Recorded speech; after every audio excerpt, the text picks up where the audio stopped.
பாகிஸ்தானின் புலனாய்வு அமைப்பான FIA சீனர்கள் நடத்தி வந்த போலி கால் சென்டரில் நுழைந்து ரெய்டு நடத்திய போது பொதுமக்கள் பலரும் உள்ளே புகுந்து கம்ப்யூட்டர், மடிக்கணினி உள்ளிட்ட பொருட்களை கொள்ளையடித்து சென்ற காட்சிகள் வெளியாகி உள்ளது.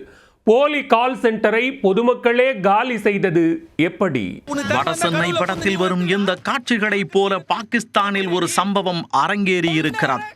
ஒரு மோசடி கால் சென்டரை பொதுமக்களே கூட்டாக சேர்ந்து மொட்டையடிக்கும் காட்சிகள் வெளியாகி உள்ளது.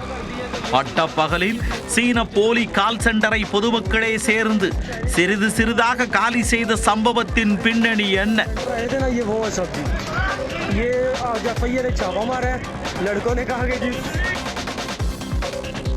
பாகிஸ்தானின் இஸ்லாமாபாத்தில் சீன நாட்டவர்களால் நடத்தப்படும் ஒரு போலி கால் சென்டர் குறித்த தகவல் பாகிஸ்தான் புலனாய்வு அமைப்புக்கு கிடைத்துள்ளது. இதையடுத்து அந்த போலி நிறுவனத்தை கவனித்து வந்த FIA கடந்த 12ஆம் தேதி அதிரடியாக நுழைந்து சோதனை நடத்தியது.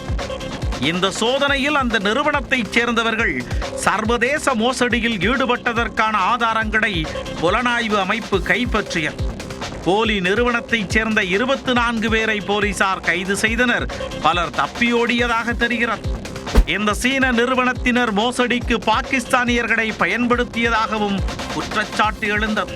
இந்நிலையில் இந்த தகவல் உள்ளூர் மக்களிடையே பரவிய நிலையில் பலரும் அந்த போலி கால் சென்டருக்குள் புகுந்து கொள்ளையடிக்க ஆரம்பித்தனர்.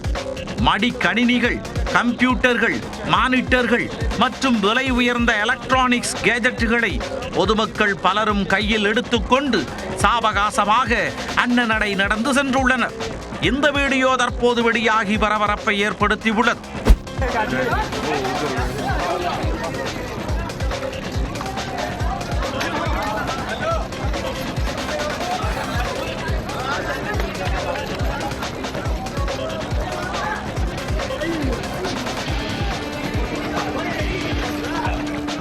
கால் சென்டரில் நடக்கும் சட்டவிரோத நடவடிக்கைகள் குறித்த அதிகாரிகள் சிறிது காலமாக அறிந்திருந்தனர். ஆனால் நடவடிக்கை எடுப்பதற்கு முன்பு மூத்த அதிகாரிகளின் ஒப்புதலுக்காக காத்திருந்தனர் என்று FIA வட்டாரங்கள் தெரிவித்தன. மோசடி திட்டங்கள் மூலம் பல்வேறு நாட்டு மக்களை இந்த கும்பல் ஏமாற்றி வந்திருப்பது தெரிய வந்துள்ளது. போலி கால் சென்டரில் சந்தேக நபர்களை பிடிப்பதில் FIA வெற்றி பெற்ற போதிலும் மோசமான பாதுகாப்பு நடவடிக்கைகளால் ஆதாரமாக கைப்பற்றப்பட வேண்டிய மதிப்புமிக்க உபகரணங்களை பொதுமக்கள் கொள்ளையடிப்பதை அவர்களால் தடுக்க முடியவில்லை.